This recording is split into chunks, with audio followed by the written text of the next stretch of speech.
Hello. All right, now we're on. So, thank you for sticking around for this lunchtime panel. We're going to be discussing with three of Flinders' foremost international relations experts what some of the implications are for a potential Trump returning to the presidency or for Kamala Harris coming into the presidency in her own right, what it means for some ongoing conflicts around the world, in the Middle East, in the Ukraine, and what it means for Australia, particularly regarding the United States' relationship with China. So moving across, introducing our panel. First and foremost, of course, we have Dr. Michael Sullivan, a lecturer in international relations at Flinders and our resident expert on all things China. We then have Dr. Marryanne Kelton, a senior lecturer at Flinders in IR. Marryanne focuses on a lot of things in her work, but particularly the emerging role of cyber warfare. She's looking at the Australian relationship with America in relation to AUKUS and has spent a lot of time in her career looking at Australian-American foreign policy relationships. And then on the end, we have Dr. Jessica Genauer, senior lecturer in IR at Flinders and the program director for government. I'm sure most of you have been in her fantastic classes, which always have innovative and exciting things going on. She's run a podcast on the ongoing war in the Ukraine and will be able to offer some perspectives on that. So, to start us off, this is open to anyone, but I think we'll start with Marryanne. What does the incoming US president inherit? What is the foreign policy environment? Yep. Thanks, Josh, and thanks to the JBC for the invitation and the organisation of today's events. Okay, so I will start with what's the situation that both candidates are inheriting, and I might start with what is probably a very deeply pessimistic view. It is a complex, more dangerous, more distrustful world, and why might I say that? First, defence spending in all regions of the world has increased. Second, for the United States, it's a much more multipolar world. It's not going to be quite as straightforward for the United States even as it was in the Cold War. And if we think about that, in terms of, say, for example, the BRICS meeting most recently last month in October in Russia in Kazan. So the BRICS, so if you might know that organisation, Brazil, Russia, India, China, South Africa, has recently been joined by Egypt, Iran, North Korea, Ethiopia. And interesting for us in our region that there were 3 observer partner states at that meeting: Vietnam, Indonesia and Malaysia. So what it's saying to us is that it's a much more complex engagement occurring in the world and much more predisposition towards hedging. So the United States is not going to have its position as a hegemonic power or one that is very dominant in international relations as it has been previously. The third thing I want to say is that I think that there's been a decline in the power and the potency and the effectiveness of institutions. The World Trade Organization has not nearly been as effective in multilateral trade negotiations. When Trump was in previously, he didn't appoint the appellate judges for the dispute resolution. That makes it more difficult for states like Australia that need those World Trade Organization rules to work. It means it's a much more transactional world and much more difficult for smaller or middle states. But it also perhaps favours somebody like Trump, who is interested in the exercise of bilateral asymmetries in power. We would also see that the arms control regimes, the nuclear non-proliferation regimes, haven't been as effective as what they were even in the Cold War. We know now that China, for example, China-United States relations in terms of the safeguard mechanisms for arms control and nuclear awareness are not as robust as what they have been previously. And the fourth comment I might make, and the fourth maybe observation about the changing nature of the world situation, is that there's an increasing prevalence of commercial actors, private internet capital and digital platforms operating in the defence sector. And in this space, they are more predominant in the ability to control the information flows and the communication flows that arise from the ownership of the hardware and the software and the digital stack. Thanks, Marryanne. And I guess a short follow-up. Does the panel think that these massive changes have occurred under Biden's tenure, or are they kind of longer lasting than that? Has this been a shift that's been ongoing for a longer period towards a more kind of multipolar world where the US doesn't have a say, or was it just Joe Biden's fault? It's not just Joe Biden's fault. We have a choice between explaining the trends structurally or in terms of policy choices. And I think there are clear structural changes underway that the United States doesn't quite know yet how to react to or how to respond to. And the major changes are relative, if not an absolute decline, not just in the United States' global power, but its ability to influence decision-making globally. Now, that's partly a matter of choice. Both the Trump administration and the Biden administration had clear choices to more fully engage with the multilateral institutions that are emerging, that are taking the place of a lot of American influence, but has chosen not to. Just for example, Southeast Asia desperately wants the United States, and has been pushing for this for the last 4 years, to more actively engage at a multilateral level in terms of economic diplomacy. The types of economic relations the Americans are talking about are inadequate as far as most of East Asia is concerned. And that's been very, very frustrating. It's almost shooting themselves in the foot, because that leaves the door open for China to take advantage of this sort of perception of a US disinterest in the Indo-Pacific or East Asia, and China is taking full advantage of that.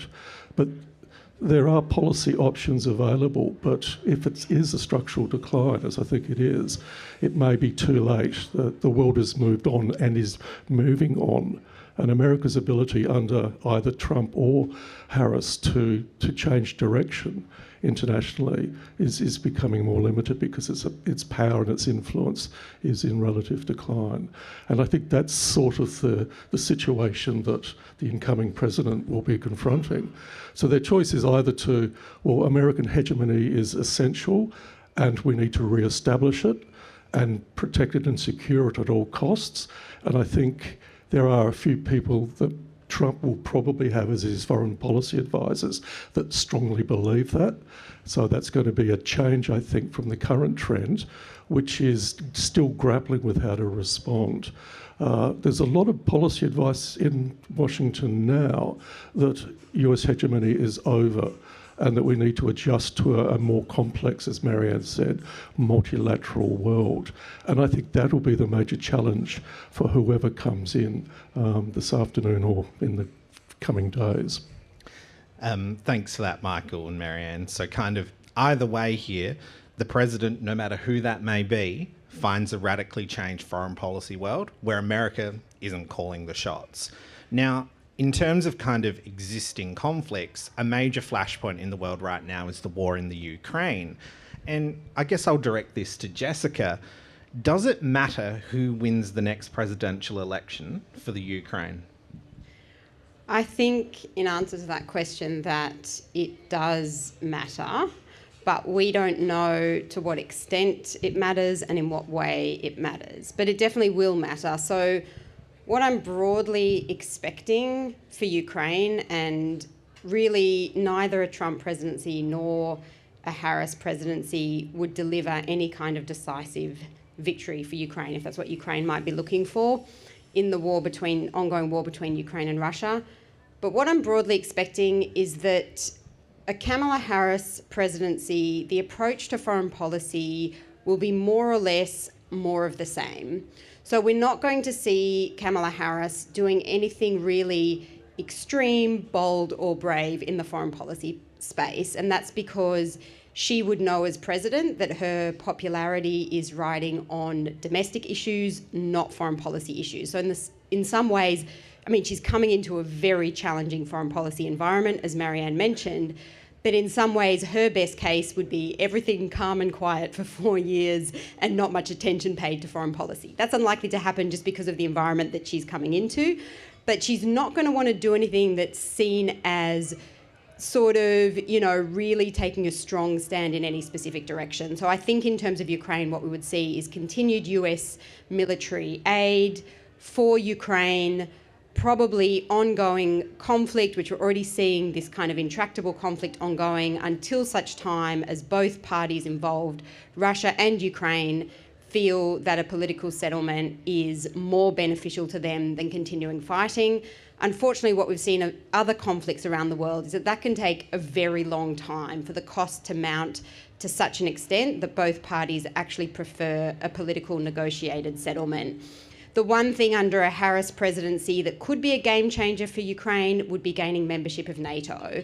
That idea has been floated, but it's been floated sort of in return for Ukraine ceding some of its territories that are currently under Russian control. Now, it's unlikely that there would be agreement on that within Ukraine anytime soon, and even if there was, Ukraine joining NATO would be a very long process. Like, I imagine that would take 3 to 4 years. We saw Finland and Sweden both applying to join NATO since Russia's full-scale invasion of Ukraine, and that took 1 and 2 years for them to do that. And those are countries that are relatively uncontroversial, and that's because every single NATO member needs to agree for a new member to be able to join. So even if we're looking at membership of NATO as some kind of game changer for Ukraine, I'm seeing that taking sort of 3 to 4 years, which could be the entirety of a Harris presidency. Now, if we look at what a Trump presidency would mean for Ukraine, this is somewhat less predictable. I think that Trump, if we think back to Trump's first presidency and the way in which he talked about foreign policy and diplomacy, and then the way in which he actualised foreign policy and diplomacy, I think that there is a little bit of a disjuncture there. So we're seeing again in this case that Trump tends to sort of talk big in some ways about what he is going to gain in terms of diplomatic efforts or foreign policy. He said a number of times that under a Trump presidency, the war in Ukraine would be finished very quickly and decisively, and that there would be a deal reached. However, what we saw from the first Trump presidency is that there's only so much that is in his control, even as the President of the United States. So you still need, if you want a conflict to end, to have agreement from the major parties involved, which in this case would be Russia and Ukraine. Of course, he could leverage some pressure over both of those actors, but I'm not sure whether indeed we would see either party sort of forced into a political negotiated agreement as quickly as Trump is claiming. If there was a political negotiated agreement under a Trump presidency, it would almost certainly disadvantage Ukraine. I mean, it would be one in which territories that are currently under Russian occupation would probably be officially ceded to Russia, which would be a really good outcome at this stage for President Putin. I think where we have a little bit of that wildcard aspect under Trump is that Trump does rely very strongly on his kind of feeling around personal relationships, personal connections, and he does put a lot of store on that when it comes to his approach to diplomacy and even really important foreign policy decisions. And that extends not only to his counterparts such as President Putin and President Zelensky in Ukraine, but also his strategic advisors and those in his administration that, if he feels he has a very strong, close relationship with someone, maybe he would be swayed by their perspective or their opinion. So that's where we get a little bit of that wildcard aspect. We don't quite know what would happen. In either case, as I mentioned, it's not looking like there would be the type of outcome to the ongoing conflict that Ukraine would want. Thank you for that, Jessica. Some interesting kind of observations there. Number one, perhaps, that Kamala Harris, while she might continue Joe Biden's kind of foreign policy approach, is likely to emphasise it less. Joe Biden as a president kind of revelled in this foreign policy kind of things. Perhaps you would see less of that from a Kamala Harris, and a Donald Trump, is likely to be a Donald Trump, but maybe he won't be able to break through. I guess my kind of question to the panel is, do we think Trump will approach foreign policy in a strategically different way now that he's had the experience of the presidency before and what is not possible? Or do we think it's going to be very much the same kind of Trumpian foreign policy from 2016 to 2020? It'll be very similar, I think, but the big difference will be that he'll be surrounded by mainly yes men, a few yes women.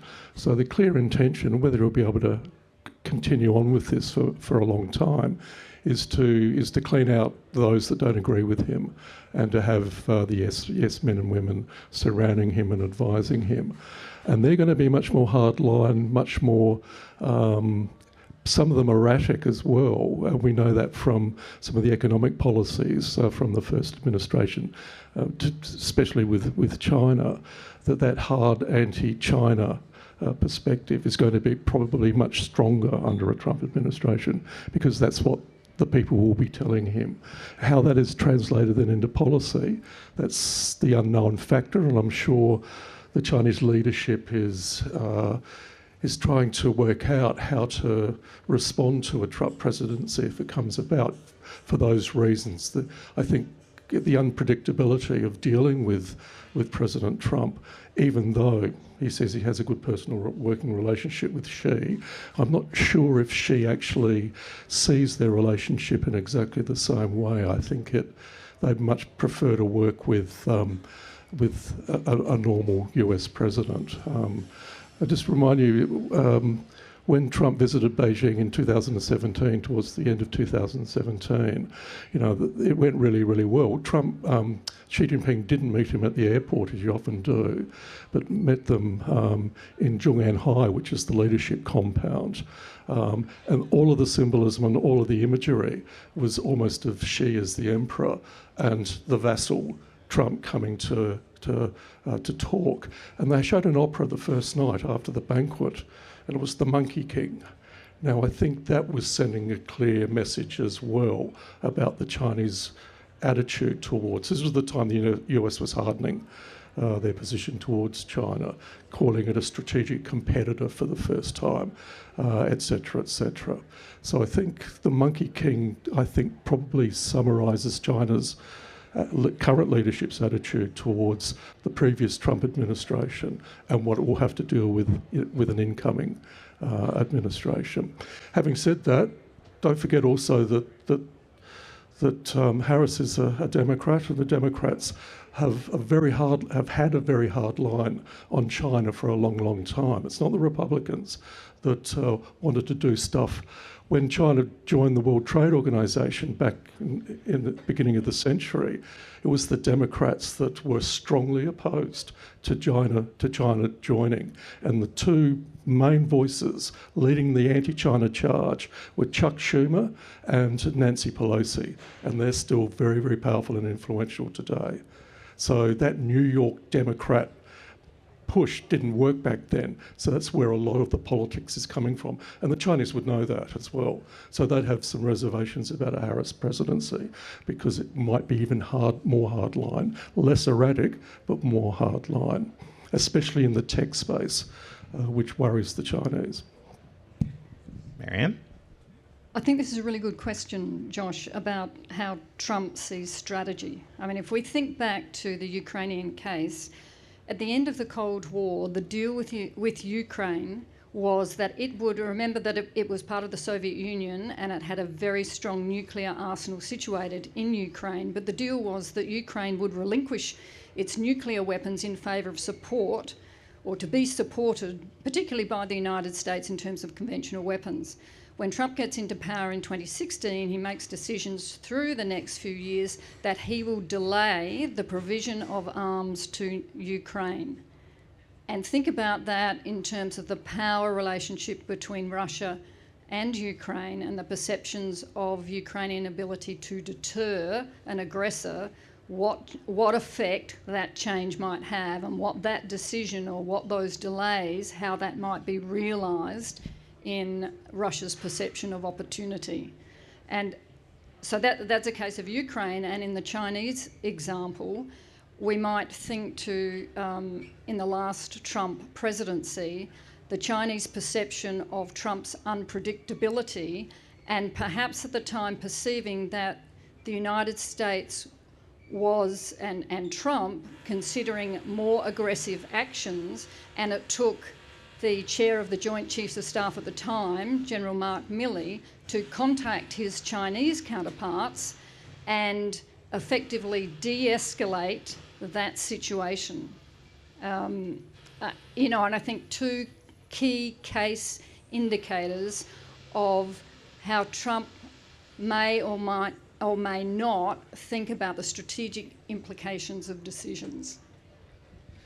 Yeah, thanks for those insights. So there's kind of an insight here that maybe Trump takes a very similar approach, but it could be different in practice due to there being less kind of institutional restraints by way of kind of the serving permanent foreign policy establishment that he's now kind of cleared out of the way.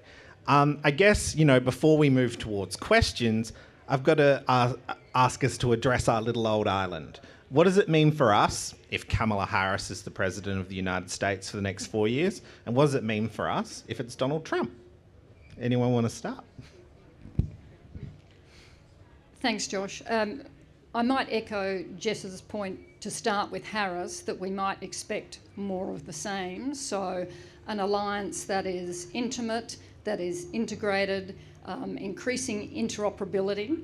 Yes, the AUKUS agreement. I know that there's a lot of variables and a long timeline in that, and there are various ways in which that agreement might be difficult in terms of being realised. But I think in terms of a Harris administration, I think we might, at least at the moment, even though Harris is largely unknown in foreign policy, and sometimes an unknown candidate can be tested early by unusual situations. So, it's difficult to know how that will play out. But if we think that Harris will continue with the Biden approach to alliances, then Australia is in the region a valued partner. And I know that there's a lot of talk about AUKUS, but we might think back to, almost more importantly, the 2014 Force Posture Agreement that gives the United States a greater presence, a greater opportunity for pre-positioning personnel and materials and manoeuvrability and operability from Australia. So I think that that's likely to be continued. Under a Trump presidency, as I said, more unpredictable, obviously, more transactional, less focus on the value of allies. How would Australia respond to that? You might argue to Trump that the United States is running a trade surplus 2-1 in the United States' favour. You might argue that a lot of defence procurement is sourced from the United States. You might argue that in terms of how you see trans-Pacific relations, that Australia is a key ally for all of those reasons I just pointed to in terms of the Force Posture Agreement, and that Australia will support US defence manufacturing in terms of the AUKUS submarines. So while it perhaps is more precarious in that respect under a Trump, or unknown perhaps, even more so than Harris under a Trump presidency, I think there would be opportunity for Australian diplomats and the foreign policy and defence establishment to argue the Australian case.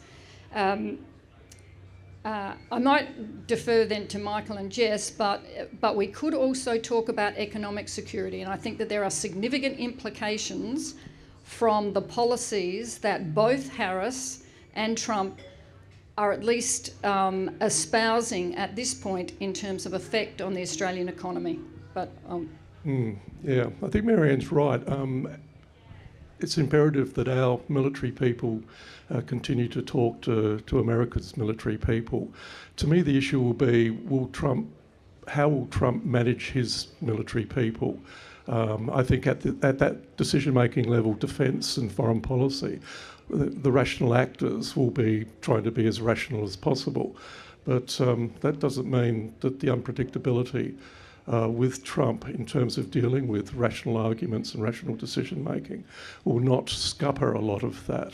And that's going to be a real challenge for the Pentagon. So to me, the key question will be, what is the relationship between the Pentagon and the US presidency and his advisors? I'm getting phone feed saying that Harris is effed, so it's not very good, but some of my reliable sources.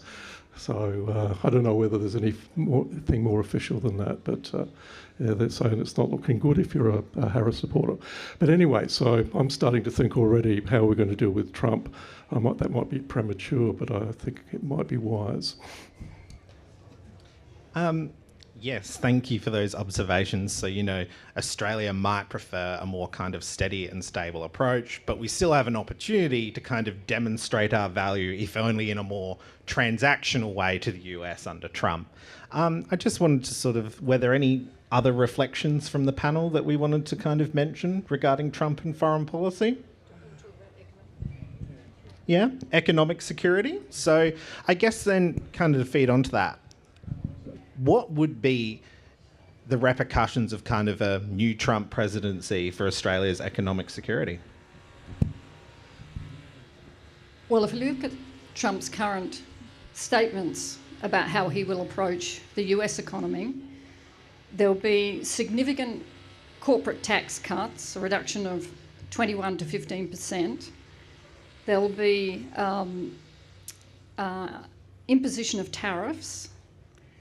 And in terms of the operation of the economy, if he proceeds to deport unauthorised immigrants, and that could be up to 11 million people, that has a significant effect on the economy. And if we look to the work that's been done by Warwick McGibbon, who's a former Australian Federal Reserve board member, so he's done work at the Peterson Institute for International Economics, and we also look at the Wharton Business School, so preeminent business school globally. If we look at the modelling that they've done on his domestic policies, both of those very well respected institutions say that these policies will have an inflationary effect.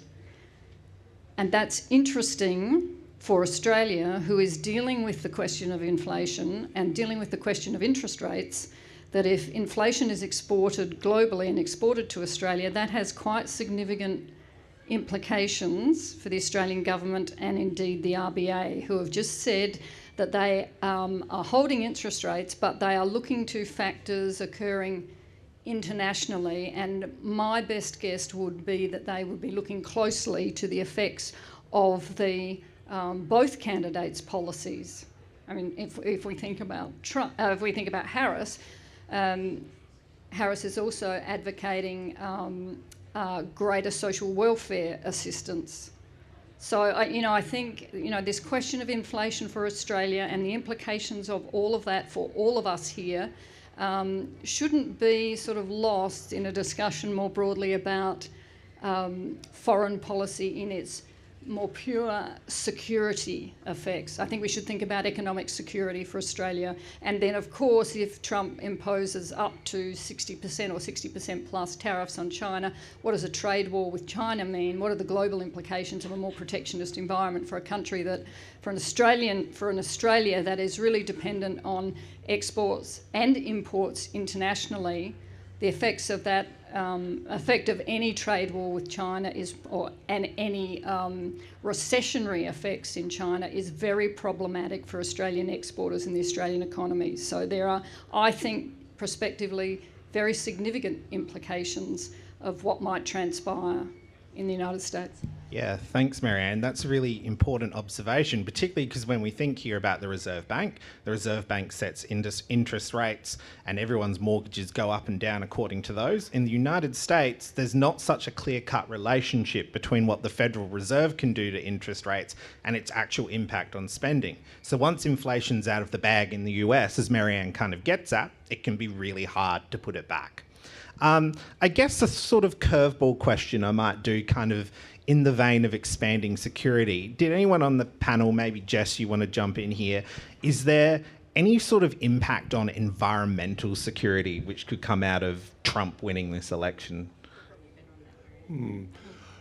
I think Trump would probably take the United States out of the Paris Agreement, the global agreement on climate change. He did it once before, almost as his first act after he was inaugurated the first time.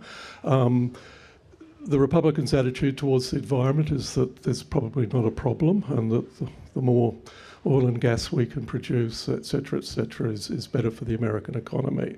So this is going to, I think, cause massive problems for global reactions to climate change.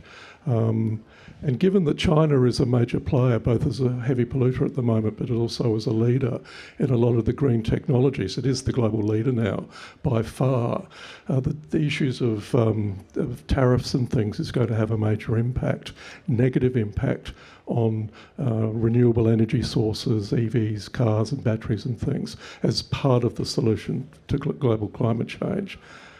So I think the Americans, it's going to be interesting to see whether there's any popular pressure to not go down that track. If the American, we know from the exit polls this morning that one of the major concerns was democracy, but up there was the economy. And a lot of people were asked, are you better off now than 4 years ago? And the vast majority say no. So those sort of cost of living problems that we're experiencing here, it's a political headache as well as an economic headache. Putting huge tariffs on Chinese imports is going to dramatically increase the cost of living pressures on American citizens. I don't get it because I've just voted for Trump as president by the looks of it. So I just don't understand how there's no economic logic to any of this at all. So economic security, climate change security is going to be a massive challenge again, as it was during the first Trump administration. Thank you for those reflections from the panel, and that's something that we will of course touch upon in the next panel where we delve into some of those economic issues. I guess before we finish up, we'll sort of turn towards questions. Zoe with the roving mic.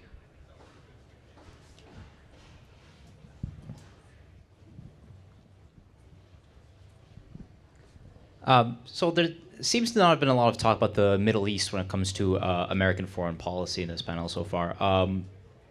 One of the things that, I mean, what I've read and kind of what it looks like is that there's been a general want to sort of disentangle the United States from the Middle East, from Iraq, from Afghanistan.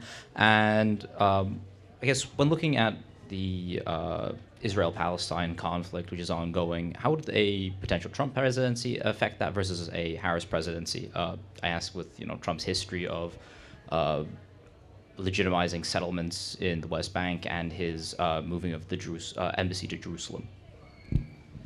Yeah, I'm happy to take that one first. Is that me? Thanks for the question. And I was sort of expecting something to come up around the Middle East because obviously that's where we're seeing a lot of conflict at the moment, and also the US, despite for many years now, at least sort of publicly saying that they would like to extract themselves from that region. That's definitely not the case. And I think that we'll see under whichever presidency we have, whether it's Trump or Kamala Harris, there will be ongoing attention to the Middle East. And I think that's unavoidable. I think the differences that we're going to see, I mean, when I look at foreign policy, I try to be as optimistic as I can. But I must say that I do think under a Trump presidency, like we've already been escalating in conflict in the Middle East for over a year with the ongoing war between Hamas and Israel, and then of course now as well between Hezbollah and Israel, in Hezbollah and Lebanon. And we are, in a situation where we seem to be escalating without anyone having a clear strategy for de-escalation.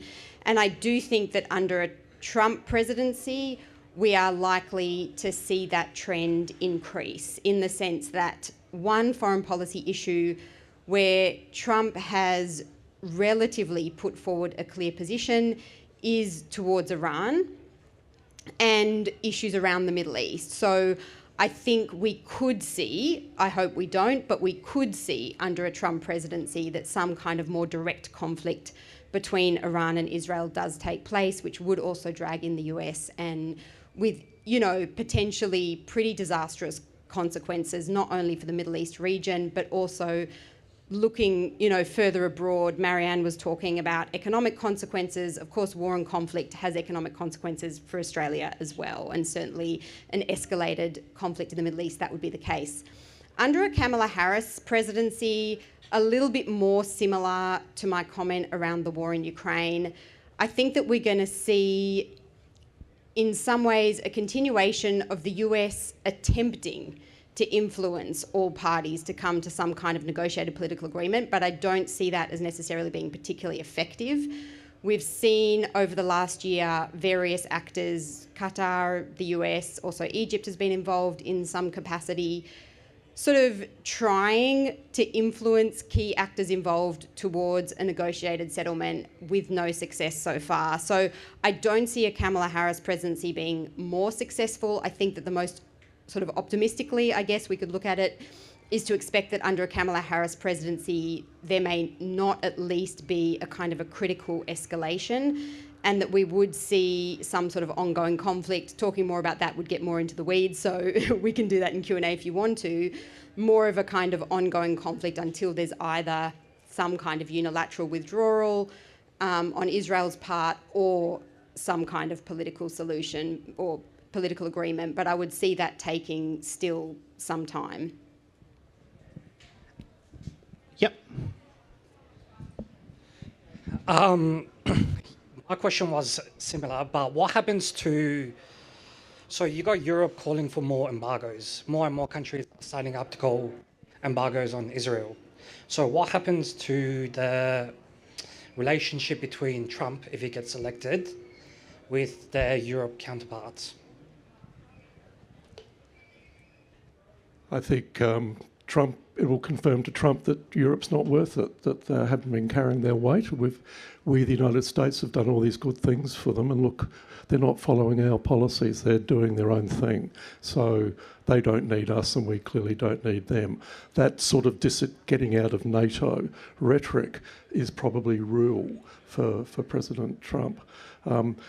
Your point about disentangling from the Middle East is a good one, but you're not going to disentangle from the Middle East without disentangling from Israel. And that's the problem. You can't disentangle from everybody else and remain entangled with Israel, because that in an attempt to guarantee Israeli security and keep everybody else insecure, which is what Israel wants. It doesn't provide security for Israel, but it certainly doesn't provide security for anybody else. So the United States policy, which will continue under Harris, along those lines, is going to be, this is a long conflict. I can't see any political solution to this, because Hamas it may sound strange, it's almost achieving its goals politically here by exposing Israel to the rest of the world, which leads into the embargoes and things like that. Yep, so I think we probably had time for three more questions if we're quick.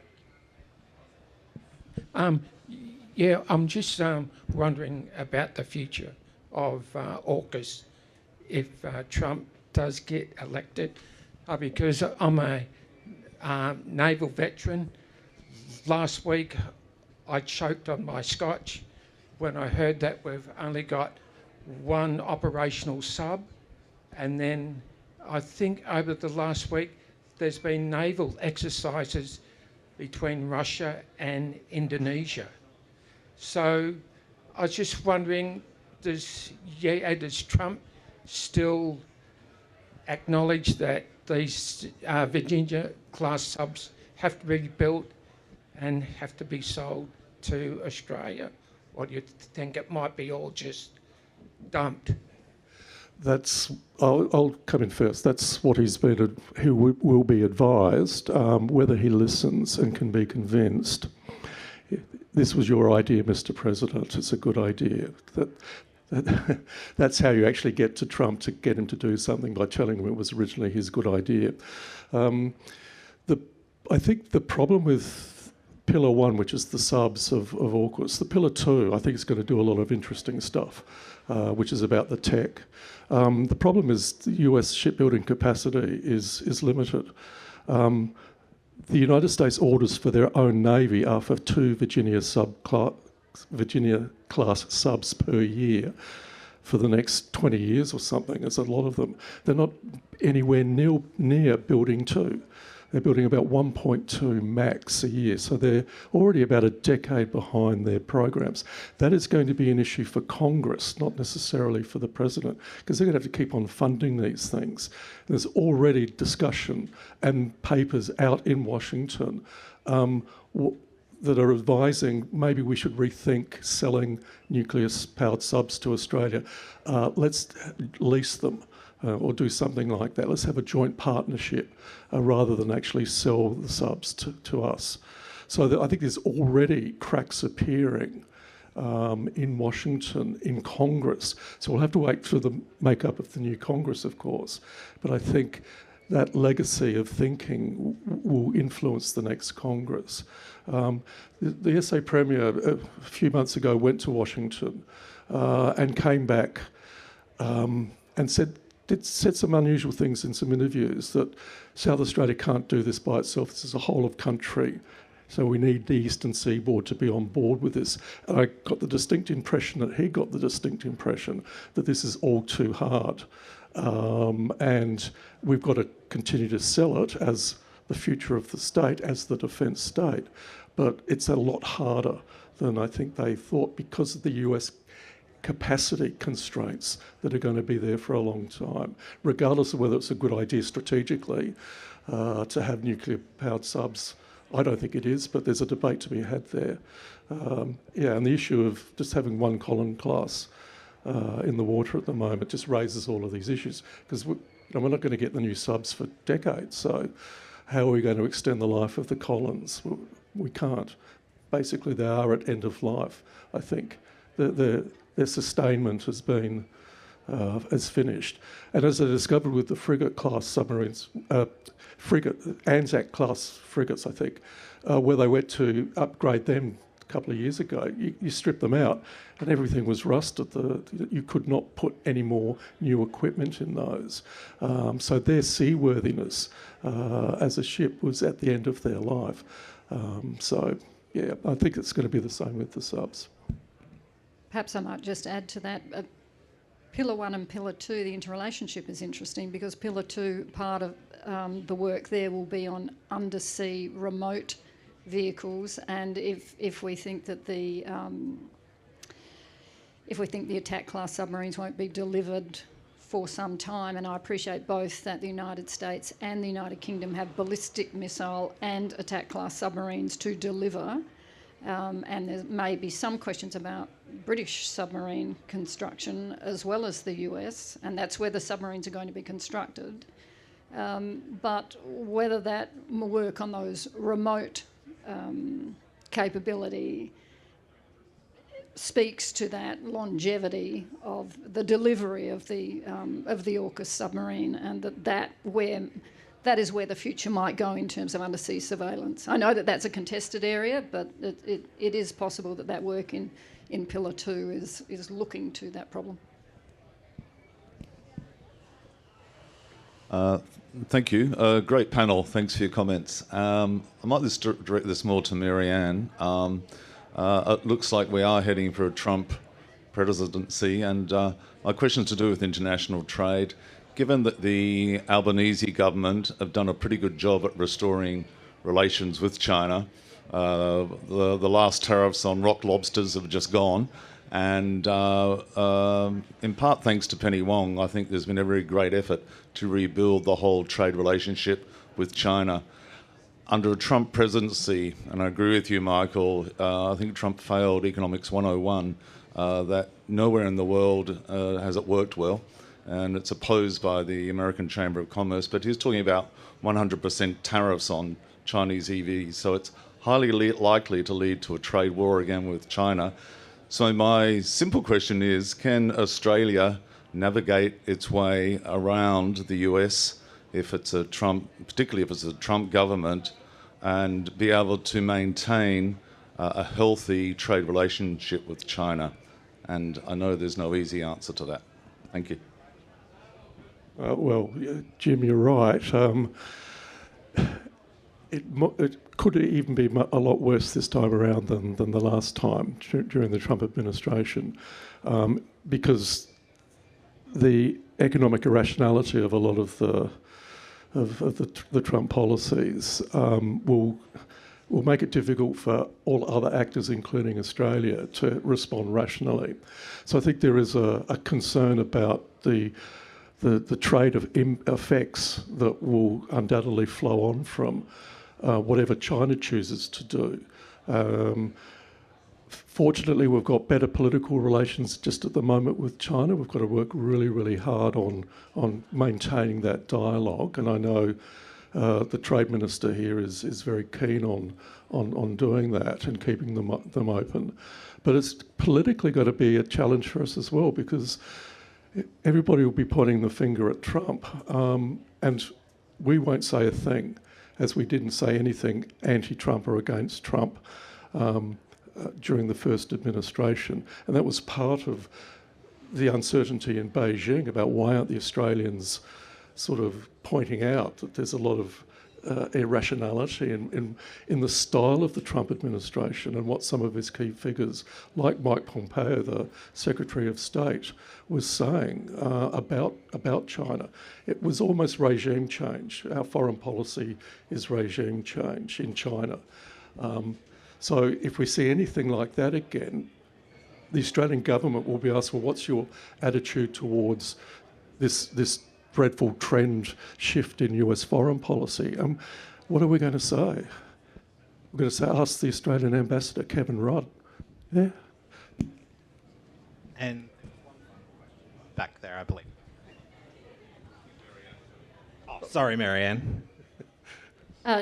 It's a really good question, because this has been the dilemma inherent in Australian foreign and defence policy for decades, how to manage relations with both. And it gets more problematic as those two big powers diverge. Hopefully Australia's learnt something from its previous experience and learns that it needs to manage both.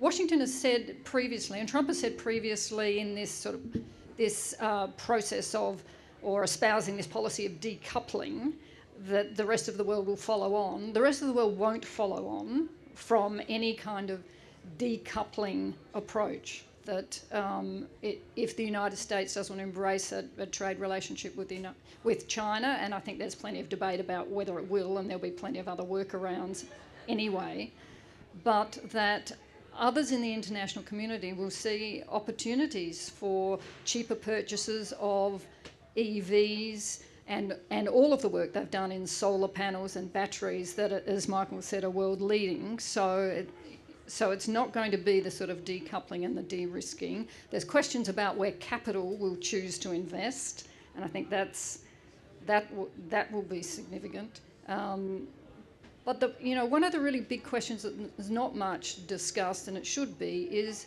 China will be hoping that it can reconstruct its relationship with Vale, the Brazilian iron ore producer, that it will develop the Simanduk mines in the Congo, and how does that affect one of Australia's principal exports in iron ore, and how is the Australian government thinking strategically about its economic future when that may not be nearly as strong as it was. And that sits in addition to all of the questions that you are rightly asking about how Australia manages its relationship with the United States and China simultaneously.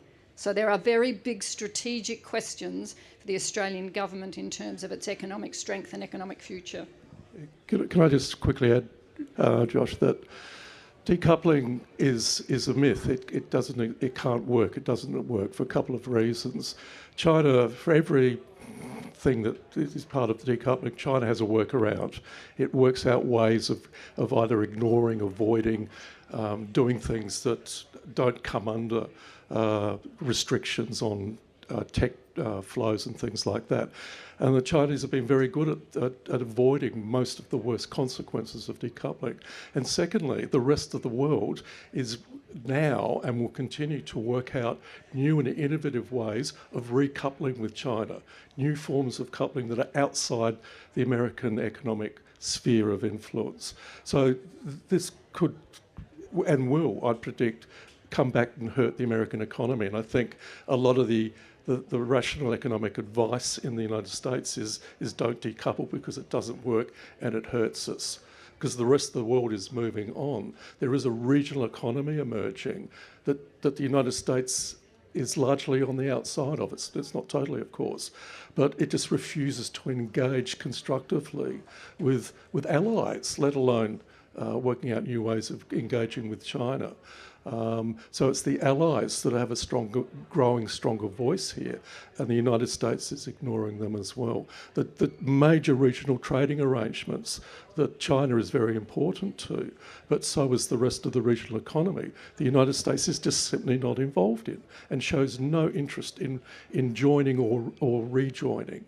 The Regional Comprehensive Economic Partnership and the successor to the Trans-Pacific Partnership. They are regionally powerful and important and influential economic relationships that the United States is not involved in at all, and that trend will continue under whoever's president. Well, thank you all for a riveting panel, and I hope the audience join me in thanking our panel, Dr. Jessica Genauer, Dr. Marryanne Kelton, and Dr. Michael Sullivan.